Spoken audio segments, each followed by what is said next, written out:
ബഹുമാനപ്പെട്ട സമസ്ത കേരള ജംഇയ്യത്തുൽ ഉലമ വാഫി പ്രസ്ഥാനത്തിനെതിരെ എന്തിന് തീരുമാനമെടുത്തു? വളരെ ഗൗരവമർഹിക്കുന്ന വിഷയമാണത്. സമസ്ത അങ്ങനെ എന്തെങ്കിലും തീരുമാനം എടുക്കുന്ന കൂട്ടത്തിലല്ല. ഈ 40 പണ്ഡിതന്മാർ എന്നാൽ ഒരു ഉസ്താദിനെയാണ് നിങ്ങൾ കാണുന്ന ഒരു മെമ്പറാണ് ഇരിക്കുന്നത്.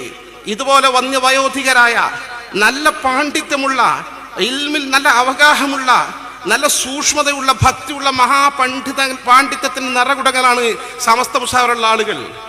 ആ മഹാത്മാക്കൾ ഒരു സുപ്രഭാതത്തിൽ തീരുമാനം എടുക്കൂല. വാഫി പ്രസ്ഥാനത്തെക്കുറിച്ച് അല്ലെങ്കിൽ ഒരു പ്രസ്ഥാനത്തെക്കുറിച്ചും അങ്ങനെ കണ്ണുചുമ്പി തീരുമാനം എടുക്കുന്ന കൂട്ടത്തിലല്ല. വിശദമായി നമ്മുടെ കൂട്ടത്തിൽപ്പെട്ട ആളുകളായതുകൊണ്ട് പറഞ്ഞു തിരുത്താൻ ഒരുപാട് ശ്രമിച്ചിട്ടുണ്ട്, ഒരുപാട് ശ്രമം നടത്തിയിട്ടുണ്ട്. അവരെങ്ങനെയെങ്കിലും നമ്മുടെ കൂടെ നിർത്തണം. കാരണം നമ്മുടെ സ്ഥാപനങ്ങളാണത്, നമ്മുടെ കുട്ടികളാണത്, നമ്മുടെ കമ്മിറ്റിക്കാരാണവർ, നമ്മുടെ മാനേജ്മെന്റാണ്, എല്ലാ സംവിധാനം നമ്മുടേതാണ്. അവർ നമ്മൾ വഴി മാറ്റിവിടാൻ പറ്റില്ല, നമ്മുടെ കൂടെ ചേർത്ത് നിർത്തണം. അതിനുവേണ്ടി ആത്മാർത്ഥമായ ശ്രമങ്ങൾ നടത്തിയിട്ടുണ്ട്, ഒരുപാട് ശ്രമങ്ങൾ നടത്തിയിട്ടുണ്ട്. പക്ഷെ ഒരു ശ്രമങ്ങൾക്കും വഴങ്ങില്ലെന്ന് വെച്ചാൽ എന്തു ചെയ്യും? എന്ത് ഉപദേശം കൊടുത്താലും അവർ സ്വീകരിക്കില്ല, ഒരു ഉപദേശവും ഫലിക്കില്ല. അവരുടെ റെക്കോർഡുകൾ സമസ്തയുടെ മിംസ് പരിശോധിച്ച് നോക്കിയാൽ അവർക്ക് സമസ്ത കൊടുത്ത കത്തുകൾ, അതിനോട് കൊടുത്ത മറുപടികൾ, ഇതൊക്കെ നമ്മളിങ്ങനെ വായിച്ചു നോക്കിയാൽ നമുക്ക് തോന്നും ഒരു നിലക്കും ഇവർ പറഞ്ഞാൽ ശരിയാകാൻ സാധ്യതയില്ല. കാരണം നന്നാകാൻ ആഗ്രഹിക്കുന്ന ആൾക്കല്ലേ ഉപദേശം ഫലിക്കും. വാഫി പ്രസ്ഥാനത്തിലെ എല്ലാവരെയും കുറ്റപ്പെടുത്താൻ കഴിയില്ല.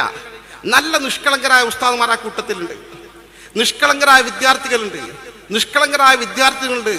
നല്ല വാഫികളുണ്ട്, നല്ല വഫിയകളുണ്ട്. നമ്മുടെയൊക്കെ തന്നെ ഉസ്താദുമാരുടെയും നമ്മുടെയൊക്കെ മക്കൾ വാഫികളുണ്ട്, വഫിയകളുണ്ട്. കാരണം നമ്മുടെ സ്ഥാപനങ്ങളോ നമ്മുടെ സംവിധാനമാണല്ലോ.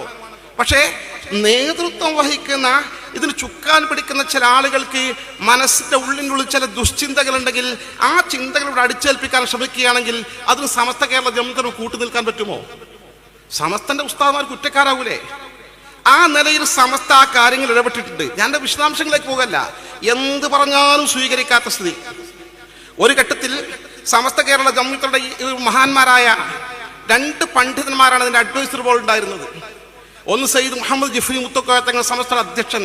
അള്ളാഹു ദീർഘായുസും ആഫിയത്തും ആരോഗ്യവും ഈ പരിശുദ്ധമായ സംവിധാനം ദീർഘകാലം നേതൃത്വം നൽകാനുള്ള ഹിമ്മത്തും നൽകി അനുഗ്രഹിക്കുമാറാകട്ടെ. എൻ്റെ പ്രിയപ്പെട്ടവർ, രണ്ടാമത് പാണക്കാട് സയ്യിദ് ഹൈദർ ശിഹാബ് തങ്ങൾ മർഹൂം. അള്ളാഹു മഹാനവരുടെ ആണ്ട് ദിവസം അടക്കുകയാണ്. ബർസഖിയ ജീവിതം കൂടുതൽ സന്തോഷപ്രദമാക്കി അനുഗ്രഹിക്കുമാറാകട്ടെ.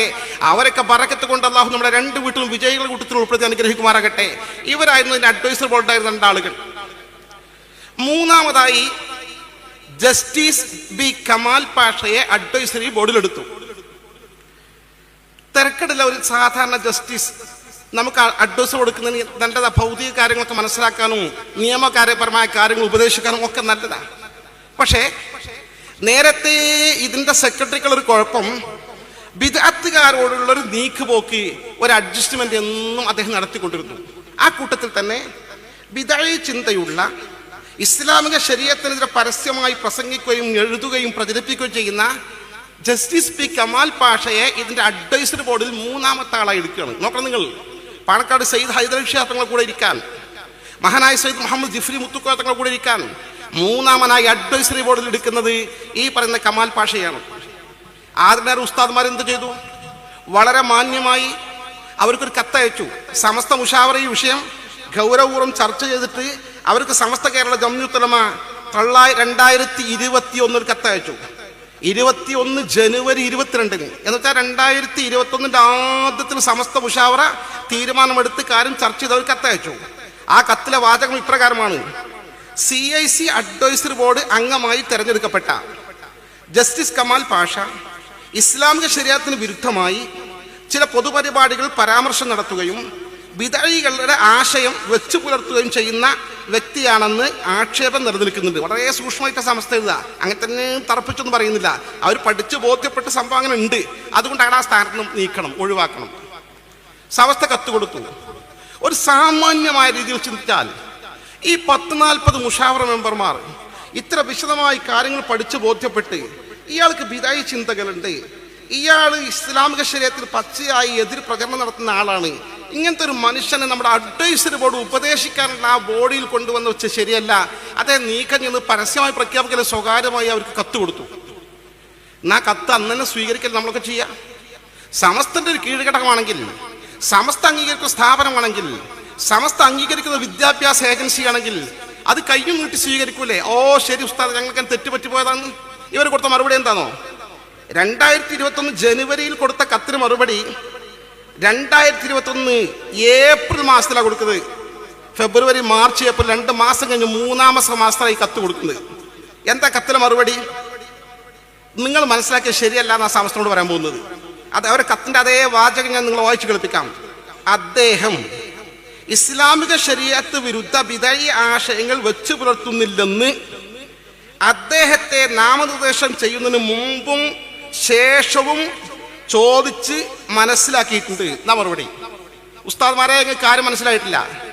അയാളെ കുറിച്ച് ഞങ്ങൾ നന്നായി ചോദിച്ച് ആ നാമനിർദ്ദേശം ചെയ്യുന്നതിന് മുമ്പ് തന്നെ മനസ്സിലാക്കിയിട്ടുണ്ട്, ശേഷവും മനസ്സിലാക്കിയിട്ടുണ്ട്. അത് നല്ല സുന്നിയാണ്, ബിദഈ ചിന്തല്ല, ശരീഅത്തിനെതിരായ ഒരു വാദഗതിയില്ല. ഈ 2 സമസ്തയുടെ നിർദ്ദേശങ്ങളും ഈ വാദഗതിയും നിഷ്കരണം തള്ളിക്കളഞ്ഞുകൊണ്ട് അയാളെ ഉറപ്പിച്ചു നിർത്താൻ തീരുമാനിച്ചു. സമസ്ത പിന്നെ ഉപദേശിച്ചു, കത്ത് കൊടുത്തു. പല കത്തുകൾ കൊടുക്കുന്ന കൂട്ടത്തിൽ ഒരു മാറ്റം ഉണ്ടായില്ല. മാസങ്ങൾ കടന്നുപോയി. പിന്നീട് അവസാന ഘട്ടത്തിൽ അദ്ദേഹത്തെ ആ സ്ഥാനത്ത് നീക്കം ചെയ്തു. എന്തിനാ നീക്കം ചെയ്തോ? അദ്ദേഹം ശരീഅത്തിന് എതിരായത് കൊണ്ടല്ല, അദ്ദേഹത്തിന് ബിദഈ ചിന്ത ശരീഅത്തിന് അനുകൂലമായത് കൊണ്ടല്ല, ബിദഈ ചിന്ത കൈയൊഴിച്ചത് കൊണ്ടല്ല, മറിച്ച് ഇവർ താല്പര്യപ്പെടുന്ന രാഷ്ട്രീയ പാർട്ടിക്കെതിരെ പരസ്യമായി വാർത്താ സമ്മേളനം നടത്തിയപ്പോൾ അദ്ദേഹത്തെ അഡ്വൈസറോട് നീക്കം ചെയ്തു. നമ്മൾ ഇഷ്ടപ്പെടുന്ന രാഷ്ട്രീയ പാർട്ടികൾക്കെതിരെ നമുക്ക് ഒരു വാർത്താ സമ്മേളനത്തിൽ നമ്മൾ ഇഷ്ടപ്പെടില്ല, മാറ്റാം. പക്ഷെ അതിനേക്കാൾ ഗൗരവമല്ലേ ഒരു മനുഷ്യൻ ഇസ്ലാമിക ശരീഅത്തിനെതിരാണ് സമസ്ത എന്ന ബോഡി പറയുമ്പോൾ? അതിനേക്കാൾ ഗൗരവമല്ലേ സമസ്ത മുഷാവറ എന്ന ഈ ബോഡി അദ്ദേഹം ബിദഈ ചിന്തക്കാരനാണെന്ന് പറയുമ്പോൾ സമസ്തന്റെ സ്ഥാപനത്തിന്റെ അഡ്വൈസറി ബോർഡിൽ ഇയാളെ പറ്റില്ലെന്ന് പറഞ്ഞാൽ അത് മാറ്റിവെക്കാതെ മാസങ്ങൾ കഴിഞ്ഞ് വർഷം പിന്നിട്ട് അയാളെ മാറ്റി നിർത്തുന്ന ഏത് കാലഘട്ടത്തിലാ? വളരെ കാലം കഴിഞ്ഞിട്ട് അദ്ദേഹം ഇവർ ഇഷ്ടപ്പെടുന്ന രാഷ്ട്രീയ പാർട്ടിക്കെതിരെ അദ്ദേഹം പരസ്യമായി വാർത്താ സമ്മേളനം നടത്തിയപ്പോൾ ഇതാണ് സ്ഥിതി. എത്രത്തോളം പച്ചയായ ഒരു കാര്യം ശ്രദ്ധയിൽപ്പെടുത്താം. ബഹുമാനപ്പെട്ട സമസ്ത കേരള ജംഇയ്യത്തുൽ ഉലമ ഇവർ ഈ വാദഗതി ഉന്നയിച്ചപ്പോൾ ഈ ജസ്റ്റിസ് കമാൽ പാഷയെ കുറിച്ച് പഠിക്കാൻ 2 അംഗ സമിതിയെ നിയോഗിച്ചിരുന്നു. ആ 2 അംഗ സമിതി വളരെ കൃത്യമായി പരിശോധിച്ച് വളരെ വ്യക്തമായ റിപ്പോർട്ട് സമസ്ത കേരള ജംഇയ്യത്തുൽ ഉലമക്ക് മുഷാവറയ്ക്ക് നൽകുകയുണ്ടായി. ആ റിപ്പോർട്ടിൽ വളരെ സുവ്യക്തമായി ഇദ്ദേഹത്തിന്റെ തെറ്റായ വശങ്ങൾ ചൂണ്ടിക്കാണിച്ചിട്ടുണ്ട്. ആ റിപ്പോർട്ട് തയ്യാറാക്കാൻ വേണ്ടി സമസ്ത മുഷാവറ നിയോഗിച്ചത് ആരായിരുന്നു? ഒന്ന് ഡോക്ടർ ബഹാവുദ്ദീൻ മുഹമ്മദ് നദ്വി, 2 MP മുസ്തഫ ഫൈസി, 2 മുഷാവറ മെമ്പർമാർ. ഈ 2 പേരും അത് പരിശോധിച്ചിട്ട് സമസ്തക്ക് റിപ്പോർട്ട് കൊടുത്തിട്ടുണ്ട്. ആ റിപ്പോർട്ട് ഇങ്ങനെയാണ്. റിപ്പോർട്ട് ഞാൻ നിങ്ങളെ വായിച്ചു കേൾപ്പിക്കാം. വളരെ കൃത്യമായി ആ റിപ്പോർട്ടിൽ പറയുന്നു, സബ് കമ്മിറ്റി റിപ്പോർട്ട് എന്ന ഹെഡിങ് 2 പേരും ഒപ്പുവെച്ചിട്ടുണ്ട്. ജസ്റ്റിസ് പി കമാൽ പാഷയുടെ ശരീഅത്ത് ഇസ്ലാമിക നിലപാടുകൾ പഠിച്ച് റിപ്പോർട്ട് ചെയ്യാൻ കഴിഞ്ഞ മുഷാവറ ഞങ്ങളെ ഏൽപ്പിച്ചിരുന്നുവല്ലോ. വിവരങ്ങൾ താഴെ ചേർക്കുന്നു. ഇസ്ലാമിക സിദ്ധാന്തങ്ങളോ പ്രമാണങ്ങളോ ശരീഅത്ത് നിയമങ്ങളോ ശരിയായി പഠിച്ച ഒരു വ്യക്തിയല്ല അദ്ദേഹം. പണ്ഡിതന്മാരുള്ള അനാദരവും അവഹേളനവും അദ്ദേഹത്തിന്റെ സാർവത്രിക ശൈലിയാണ്. വ്യത്യസ്ത പ്രസംഗങ്ങളിലും ലേഖനങ്ങളിലും തന്റെ വക്രമായ കാഴ്ചപ്പാടുകൾ അയാൾ വ്യക്തമായിട്ടുണ്ട്. ചില ഉദാഹരണങ്ങൾ കാണാം. 1, അദ്ദേഹത്തിന്റെ കാഴ്ചപ്പാട് ഇന്ത്യയിൽ ഏക സിവിൽ കോഡ് നടപ്പാക്കണം. 2, ഇസ്ലാമിലെ ബഹുഭാര്യത്വം അശാസ്ത്രീയവും അസ്വീകാര്യവുമാണ്. 3, ഒരു പുരുഷന് 4 വരെ ഭാര്യമാകാമെങ്കിൽ ഒരു സ്ത്രീക്ക് എന്തുകൊണ്ട് 4 ഭർത്താക്കന്മാരായിക്കൂടാ? 4, ഇസ്ലാമിലെ അനന്തരാവകാശ നിയമം പുനഃസംവിധാനിക്കണം, പൊളിച്ചെഴുതണം. ചുരുക്കത്തിൽ ഒരു മോഡേണിസ്റ്റിന്റെ സർവ്വവാദങ്ങളും ചെയ്യാനുണ്ട്.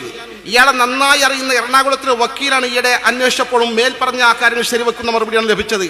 ഇയാളുടെ ശരിയാത്ത കാഴ്ചപ്പാടുകൾ മനസ്സിലാക്കാനുള്ള ചില പ്രസംഗങ്ങളുടെ പരിഭാഷ ഇതോടൊന്നിച്ച് വെക്കുന്നുണ്ട്, ശേഷം വെച്ചിട്ടുണ്ട്. Doctor Bahauddeen Muhammad Nadvi, MP Mustafa Faizi, 7/9/2021. 7/9/2021 എന്ന് പറയുമ്പോൾ ജനുവരി മാസത്തിലാണ് ഇയാൾ ഒഴിവാക്കണം എന്നത്. 9-ാം മാസം പറയുമ്പോൾ February, March, April, May, June, July, August, September, October 9 മാസമായിട്ട് ഒഴിവാക്കിയിട്ടില്ല. ഈ റിപ്പോർട്ട് ഒന്ന് വീണ്ടും സമസ്ത മുഷാവറ ആവശ്യപ്പെടാണ്. നിങ്ങൾ ഓർത്ത് നോക്ക്. പച്ചയായി ഇദ്ദേഹം ഒരു സ്വകാര്യമായി പ്രവർത്തിക്കുന്ന ആളല്ലല്ലോ. പച്ചയായി മാധ്യമങ്ങൾക്ക് പ്രത്യക്ഷപ്പെടുന്ന, മാധ്യമങ്ങൾക്ക് കാര്യങ്ങൾ അവതരിപ്പിക്കുന്ന ഈ തരത്തിലുള്ളൊരു വ്യക്തി ഇത്ര പച്ചയായി ഇസ്ലാമിക ശരീഅത്തിനെതിരെ, ബഹുമാന സുന്നത്ത് ജമാഅത്തിനെതിരെ രംഗത്ത് വരുമ്പോൾ ആ കാര്യത്തിന്റെ പേരിൽ അദ്ദേഹത്തെ മാറ്റി നിർത്താൻ തയ്യാറായില്ല എന്നതാണ് വസ്തുത.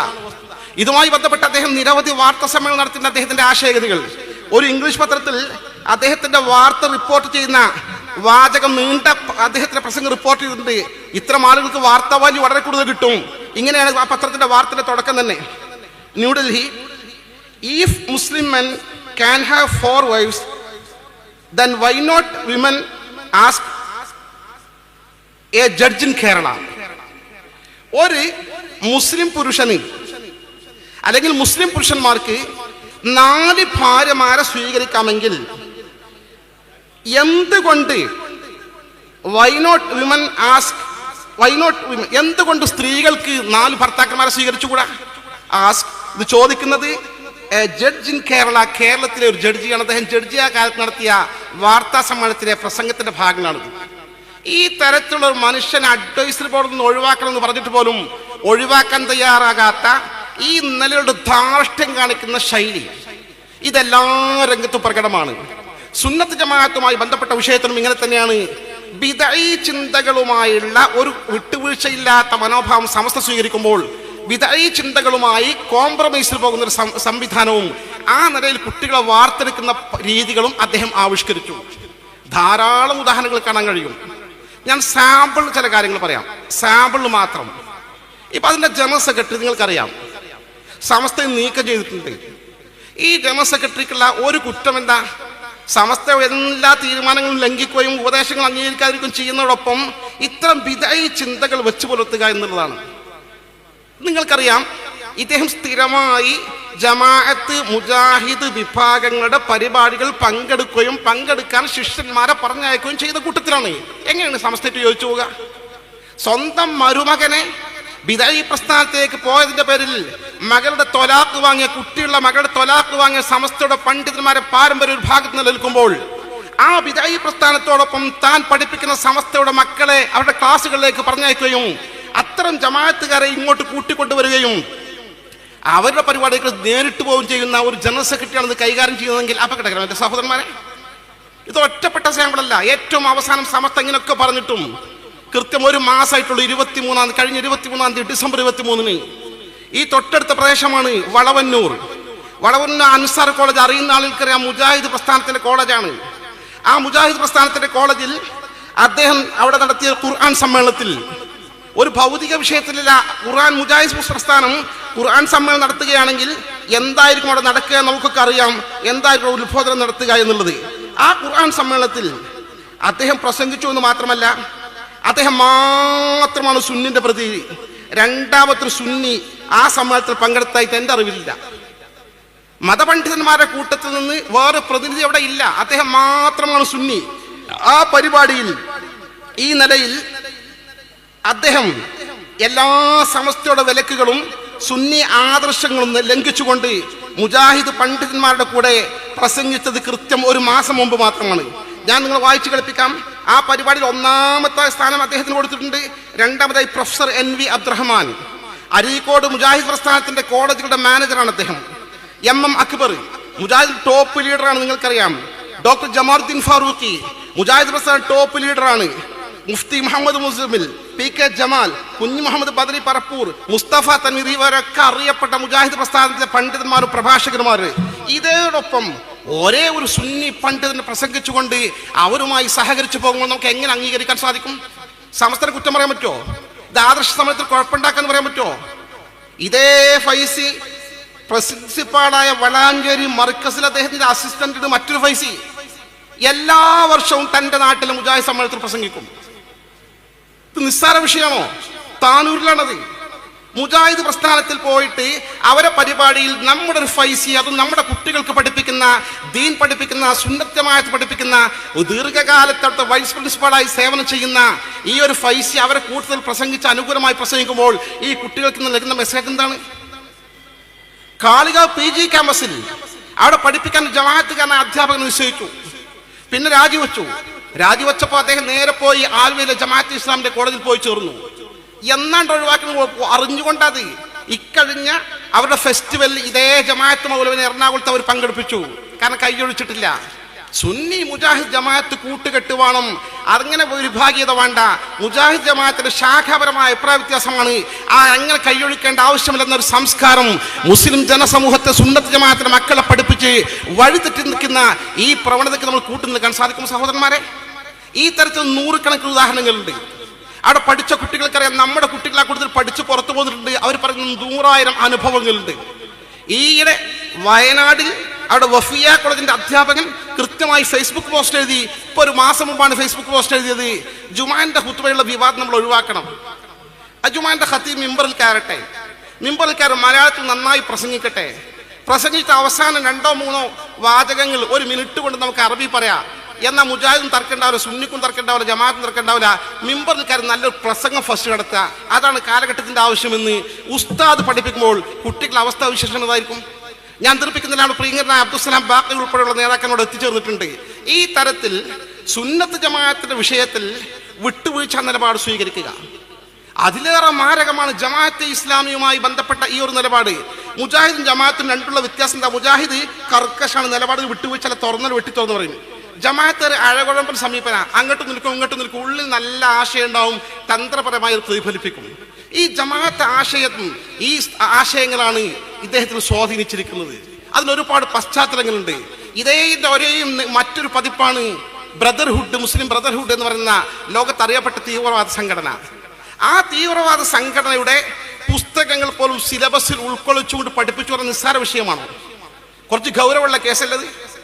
ലോകത്ത് പ്രശസ്തമായ ബിദായി പ്രസ്ഥാനത്തിന്റെ മുസ്ലിം ബ്രദർഹുഡിന്റെ ഈ സ്ഥാപകനായ സയ്യിദ് കുത്തുബ് അദ്ദേഹം രചിച്ച അൽ അദാലത്തുൽ ഇജ്തിമാഇയ്യ ഫിൽ ഇസ്ലാം എന്നത് വളാഞ്ചേരി മർക്കസിൽ ഇതേ സെക്രട്ടറി മന്ത്രി വിദ്യാർത്ഥികൾക്ക് സിലബസിൽ ഉൾക്കൊള്ളിപ്പിച്ച് പഠിപ്പിച്ചിട്ടുണ്ട്. ആർക്കാണ് നിഷേധിക്കാൻ സാധിക്കുക? അങ്ങനെ ഇല്ലെന്ന് പറയുമോ? ഒന്ന് ചുളി നിർത്ത് പറഞ്ഞാട്ടെ. മുഹമ്മദ് കുത്തുബ് ഇതുപോലെ എഴുതിയ മുസ്ലിം ബ്രദർഹുഡിന്റെ മറ്റൊരു നേതാവ് ശുബ്ഹാത്തുൻ ഹൗലൽ ഇസ്ലാം എന്ന പുസ്തകം ഇതുപോലെ അവർ പഠിപ്പിച്ചിട്ടുണ്ട്, സിലബസ് ഉൾക്കൊള്ളിപ്പിച്ചിട്ടുണ്ട്, പഠിപ്പിച്ചിട്ടുണ്ട്. കാരണം അതൊന്നും പ്രശ്നമല്ല, അതൊന്നും പ്രശ്നമല്ല. അഹമ്മദ് ഈസ ആഷൂർ എഴുതിയ അൽ ഫിഖ്ഹുൽ മുയസ്സർ തറാവി 8 റക്അത്ത് പഠിപ്പിക്കുന്ന ഇഖ്വാനി സലഫി പണ്ഡിതന്റെ പുസ്തകം ഒരു സിലബസ് ഉൾക്കൊള്ളിച്ചിട്ടുണ്ട്. ഇതൊക്കെ ചൂണ്ടിക്കാണിക്കുന്ന ആളുകളോട് അതൊക്കെ നിസ്സാരമാക്കി തള്ളുകളയായിരുന്നു ആ ഘട്ടത്തിൽ ചെയ്തിരുന്നത്.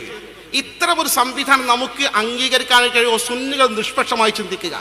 അല്ലാതെ ഇത് അസൂയാണ്, ഈഗോ പ്രശ്നമാണ് എന്നൊന്നും വിചാരിക്കേണ്ട. സമസ്ത കേരള ജംഇയ്യത്തുൽ ഉലമ രൂപീകരിച്ചത് ഈ പരിശുദ്ധ ദീൻ യൗമുൽ ഖിയാമത്ത് വരെ നിലനിൽക്കാൻ വേണ്ടി അള്ളാഹു സ്ഥാപിച്ചതാണ്. അതിന് വള്ളിപ്പുള്ളി വ്യത്യാസമില്ലാതെ സയ്യിദ് മുഹമ്മദ് ജിഫ്രി മുത്തുക്കോയ തങ്ങൾ പറഞ്ഞതുപോലെ കാത്തു സൂക്ഷിക്കാൻ സമസ്ത കേരള ജംഇയ്യത്തുൽ ഉലമ പ്രതിബദ്ധതയുള്ളവരാണ്. അതുകൊണ്ട് തന്നെ വാഫി പ്രസ്ഥാനം നമ്മുടെ ആദർശത്തിൽ നിന്നും സംഘടനാ നിലപാട് വ്യതിചലിച്ചത് കൊണ്ട് അവരുടെ കാര്യത്തിൽ കോംപ്രമൈസ് ഇല്ല. അവരുമായുള്ള ബന്ധം വിച്ഛേദിച്ചു, അവസാനിപ്പിച്ചു എന്ന് പറഞ്ഞാൽ സമസ്ത ന്യായമായ തീരുമാനമാണ് എടുത്തിട്ടുള്ളത്.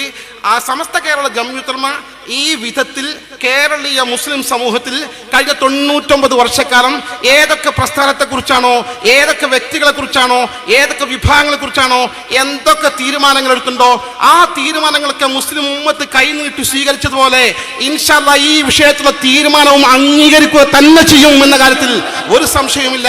അള്ളാഹു അനുഗ്രഹിക്കുമാറാകട്ടെ. ആമീൻ പ്രാർത്ഥിച്ചുകൊണ്ട് നിങ്ങൾക്ക് ദുആ ചെയ്യണമെന്ന് അപേക്ഷിച്ചുകൊണ്ട് ഞാൻ എൻ്റെ വാക്കുകൾക്ക് വിരാമം കുറിക്കുന്നു. സ്വല്ലല്ലാഹു അലാ മുഹമ്മദ് വ ആലിഹി വസഹബിഹി അജ്മഈൻ വൽഹംദുലില്ലാഹി റബ്ബിൽ ആലമീൻ. അസ്സലാമു അലൈക്കും.